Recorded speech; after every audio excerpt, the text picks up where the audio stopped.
Good evening, everyone, and welcome back to the 16th Marketing Conclave organized by Internet and Mobile Association of India, powered by Z5. I would like to take this opportunity to thank our gold partners, Infobip, Brandwagon, Flipkart, Jagran New Media, our silver partners, Telesign and ShareChat, our creative partner, Blink Digital, and our knowledge partner, Ethan. Just to give you quick statistics, we have received great response for day one of the event with over 3,500 delegates attending all our sessions today. So thank you to all of you. Without any further ado, I would like to commence with our next session. This is a special fireside chat on the topic traditional media pains and pleasures of transformation. For the same, I would like to welcome our esteemed guests, Mr. Girish Agarwal, Director, Dainik Bhaskar Group, along with Ms. Anita Nair, Head Customer Strategy and Relationships, Z5, and also a member of our esteemed advisory panel. Thank you for being a part of our panel today. Thank you, sir. Thank you, ma'am. Over to you. Thank you. Thank you so much, Garima. Girish, welcome, and great to connect back with you in these times where we, have ended up doing a virtual session. But once again, thank you for being here. Thank you, Anita. Thank you very much, and thank you, Internet and Mobile Association of India, also for having me for this talk. So I'll just shoot this off by obviously mentioning the topic, which is the pains and the pleasures for traditional media as far as transformation is concerned. We are in interesting times, and that's something that's coming out of everybody's ears because everybody is saying changing times, interesting times. Given the pandemic situation, post-COVID, pre-COVID, all that discussions have been happening. But I would like to get on the discussion to check with you specifically because we've gone through the transformation together. I think you and I go back many years, and print or press, as they say, was the ruler at that point in time when we guys started our careers. And the situation is very, very different today. Because given not only now because of the pandemic, but I think a couple of years or a few years before. With the fast-paced growth in the digital scenario, I think we've all traditional media has been started to feel the pinch of how they need to really transform themselves. And you would agree that immediacy has completely replaced the periodicity. So no more do you wait for news to be read in the newspaper the next day or a weekly format or a monthly format. But you have the news either on television or on mobile, there and then in real time. Even I think the way the editorial guys are conditioned are not really best suited to the real time news dissemination. So how is traditional media transforming itself towards these changes? I mean, pre-COVID and post-COVID, I think the transformation is the word really to go by. So thank you, Anita. First of all, I think there are a lot of misconceptions in people's mind, and I could see this from your rendition on the problems that you just mentioned right now. So first of all, I think newspapers have been strong in the society earlier and even now. Coming to the second point of yours, where you said that transformation, painful or pleasure. So I think it's always a pleasure to get transformed. There are certain pains, but you transform with pleasure. And in case of newspapers, I must give you some more further details on that. So when you said about the periodicity and the timing, so what happened? People, those who go on to digital, they're the way you behave during a day. So when we look at our consumers, people, they read newspapers in the morning. Then they want to keep themselves updated with the news and other things in life, videos and all that. For that, they go on to the digital platform. Now, in digital platform also, there are two aspects. One is that you go to the digital platform of a newspaper to go through news. And one is that you go to the digital platform of other OTT and whatever for doing everything possible, looking at watching a serial or, whatever kind of entertainment you need in that. So you're right that the whole environment is changing, but at the same time, the seriousness of news, I think, is becoming much more important. Especially what we saw on the onslaught of the digital last few years' time, this whole fake news, came up it became such a big elephant in the room. And then this whole trust factor of newspaper, which was always with the newspaper, came much more in front, in the forefront to say that people are looking for trustworthy news, and the newspaper has a format for that. So, for example, in a particular format of a news, people are in hurry to break news. So you don't even wait for the whole news to happen. You just get a line of it, and somebody will go online and saying that, okay, I've got a breaking news for you. While in newspaper, we have a format of 24 hours where a reporter files a story, goes very excited to our senior editor and saying that I got a news. The editor says, fine, come on, have a coffee and give me the source. I want to talk to your source to understand the credibility of the news. And then next day, what you read in the paper is not only the news, you read the credibility and also you read the analysis of the news. And that becomes a complete package. Very interesting points, Girish, that you've brought in specifically on fake news and the credibility of news. It's the power of the pen and the credibility of the pen that one's been talking about. Earlier in the day, the session, the conference got started with the Minister of Information and Broadcasting mentioning exactly the same thing. To say, A, there was a lot of focus on fake news, and B, the fact was that, today even news agencies are quoting news without any source. So I think where you were talking about the credibility of news or the credibility of a story which comes to the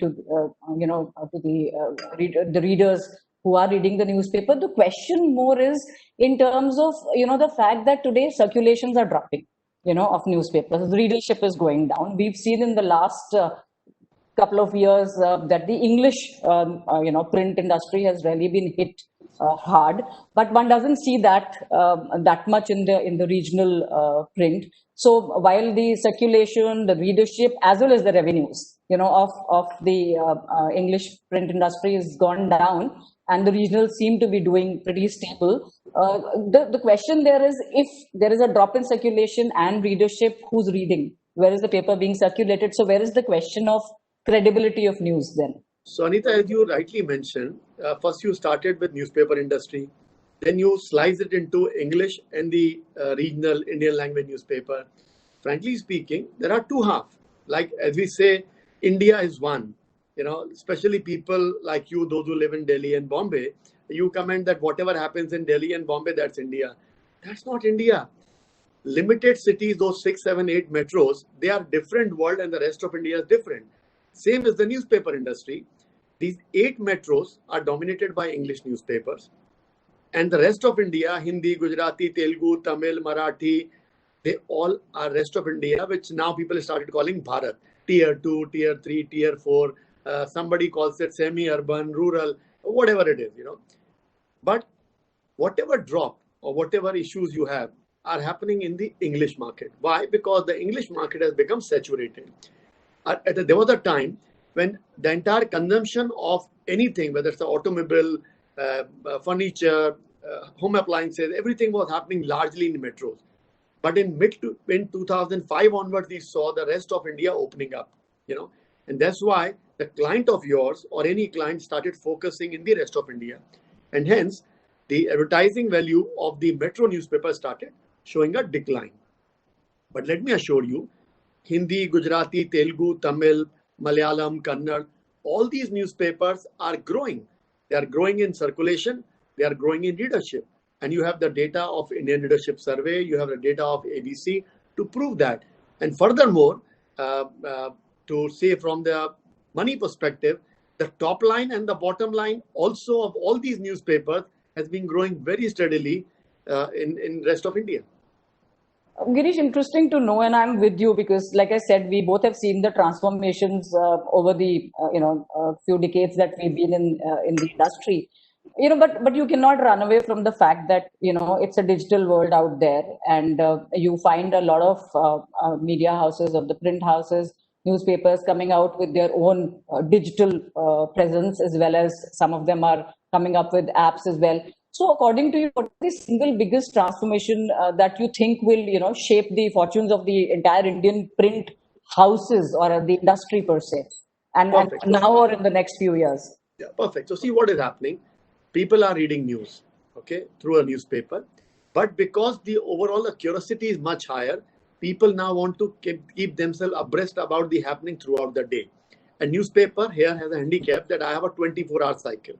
So what like me, all other newspapers worldwide are doing, that there's a morning version of a newspaper which you enjoy with your cup of coffee or tea. You spend 40-45 minutes with that.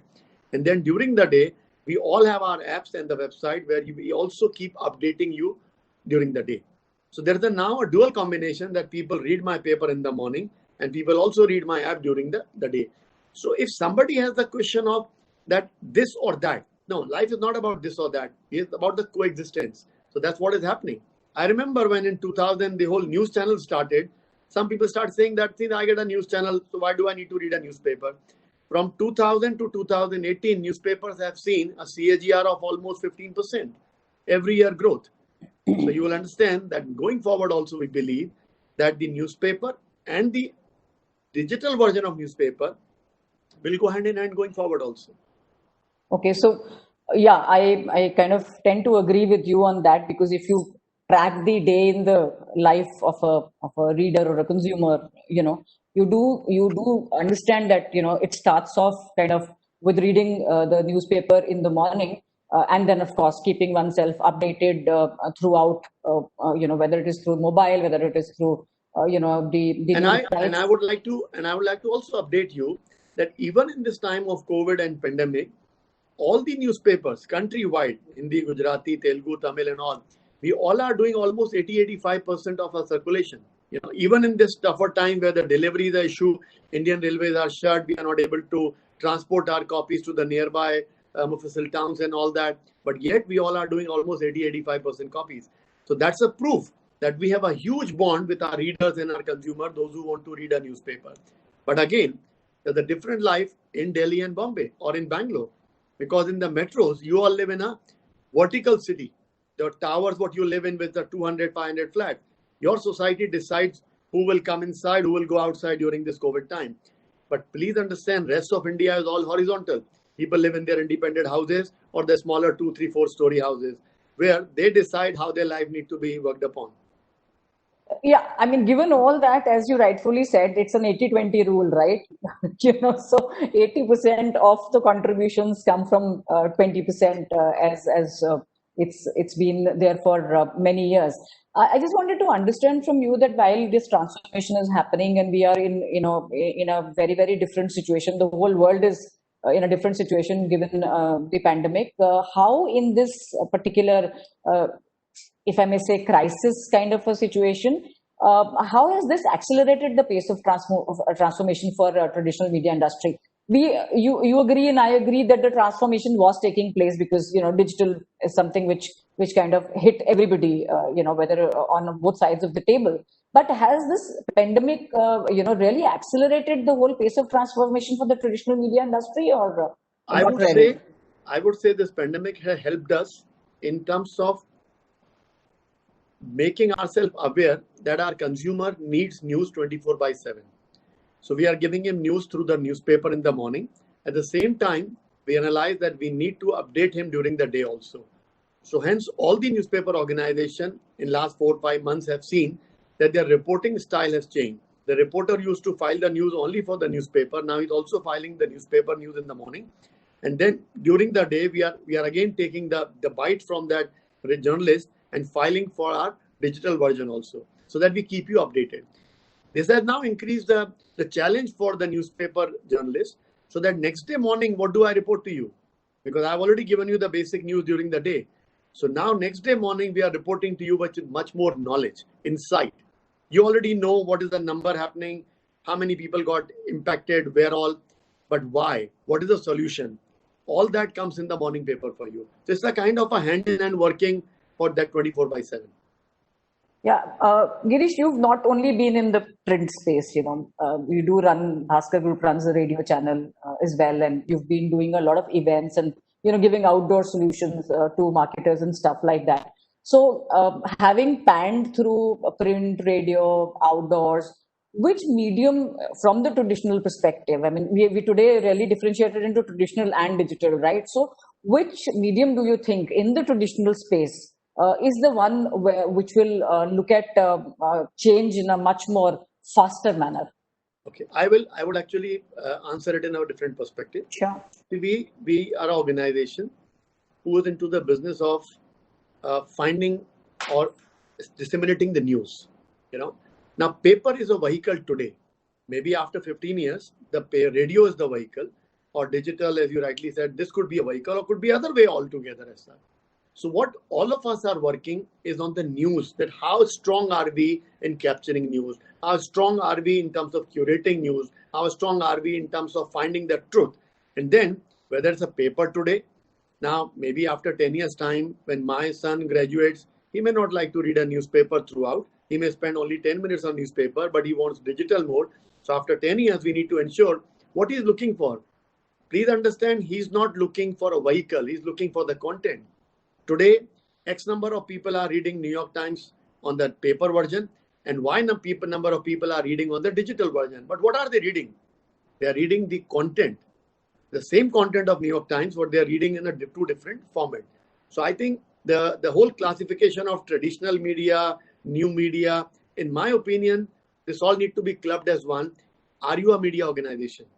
And are you capable enough to handle your requirement and your expectation or consumer expectation?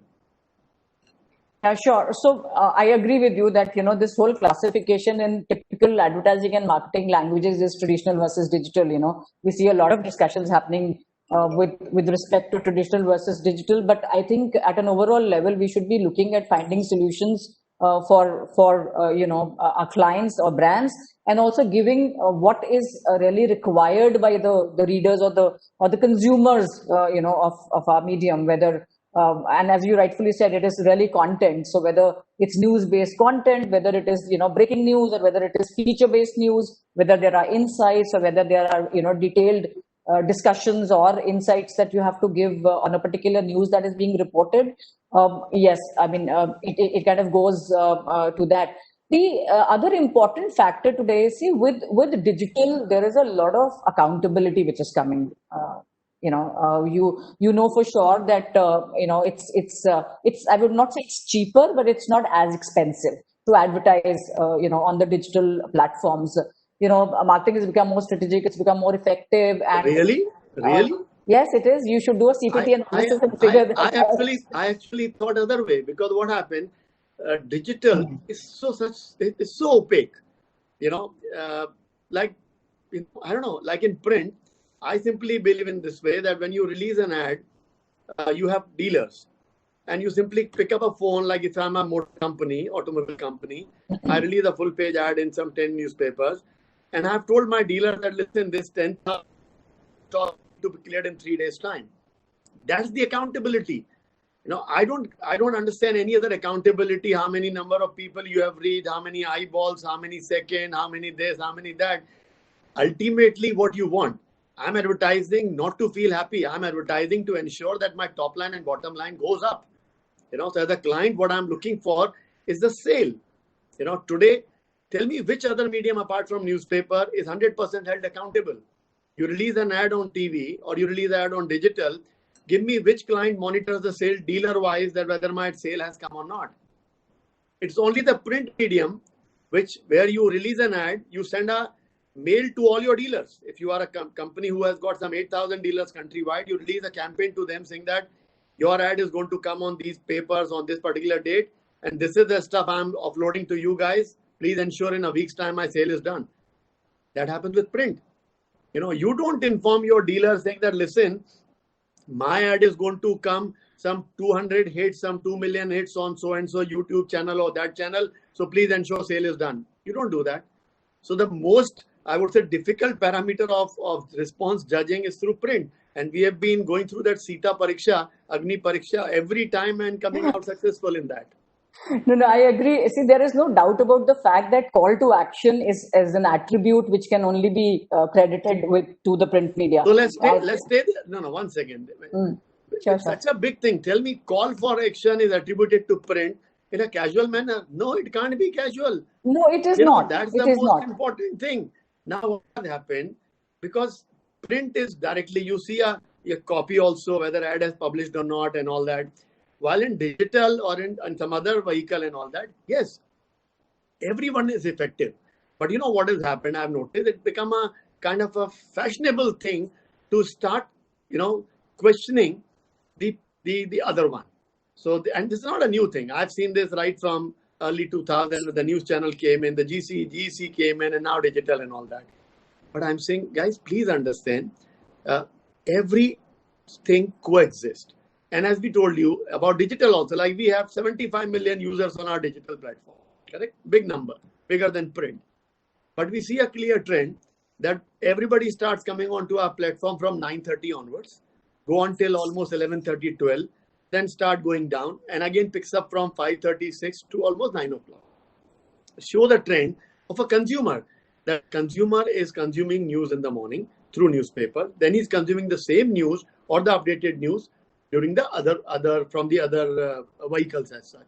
So I think what has happened, I'm noticing through you and other people also, somehow in our mind we believe it's like a India Pakistan match or some other match that someone has to lose and someone has to win. It's not like that.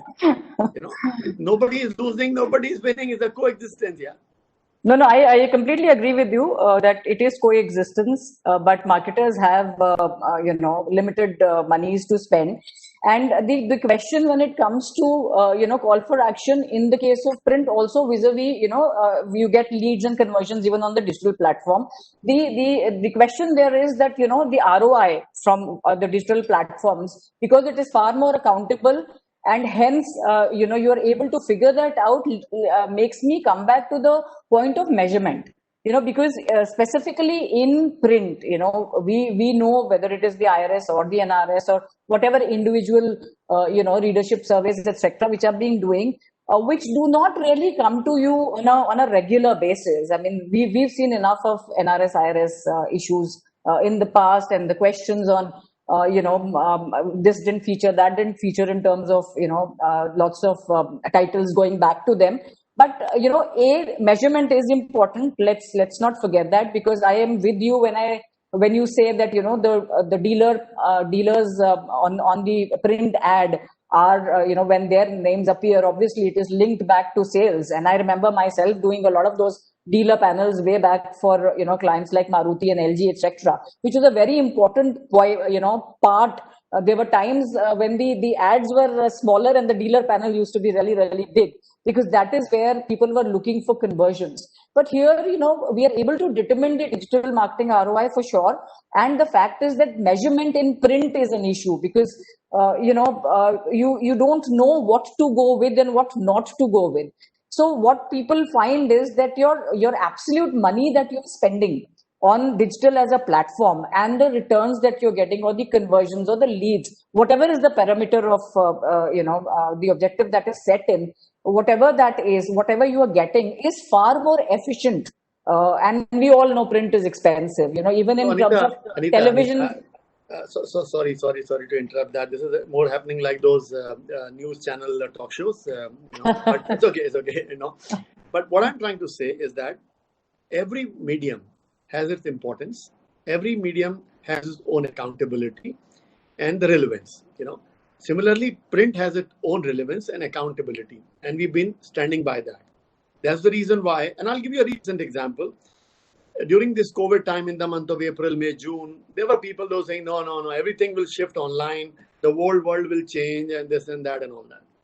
Now, the same so-called client and the marketers, they're back in print in the month of July and August. Then I called up one guy. I said, listen, what happened? You were saying that the whole... He said, yeah. In metros, everything shifted to digital. I said, that's your problem. You know what happened? You marketers, you try to club a lot of things in your mind. Look at everything in the different perspective. Metros have a different lifestyle, different impact. Rest of India is totally different.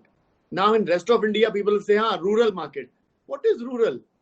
Do you call Jodhpur Kota rural? Or people, those who live in Bombay, for them, anything beyond Bombay is rural.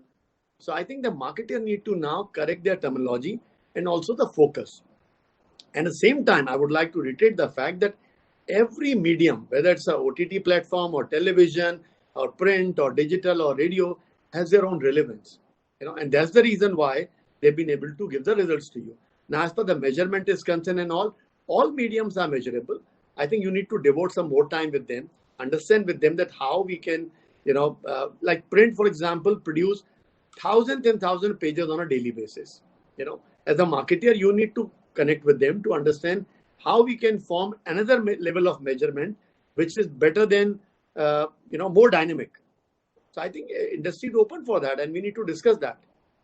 Yeah, absolutely. The other question that I have, Girish, is that we're talking about audiences, yeah, whom the medium Anita, caters to. I just saw the message that we have 5 minutes left. Do you want to take a couple of questions from the audience? I think Yeah, there are a so lot of people, those who have mentioned the questions on that. yeah, sure. So, okay, fine. I'll go on to in fact, great. I mean, this question is something that I was going to ask you. Somebody has asked here saying that how can print reinvent itself and become more relevant to younger audiences? And that was the question that I was going to ask you. Very apt question. So good thing you asked about it. So, a couple of years back, when I spoke to our journalist team, we have 3,500 editorial team members working with us. And we said, listen, this whole concept of breaking news has gone away from the print, because the breaking news has now gone into WhatsApp. If anything happens, one of your friend or relatives must be present there, or his friend and all that, and they send you a WhatsApp the news immediately. Fake or truth, you come to know next day.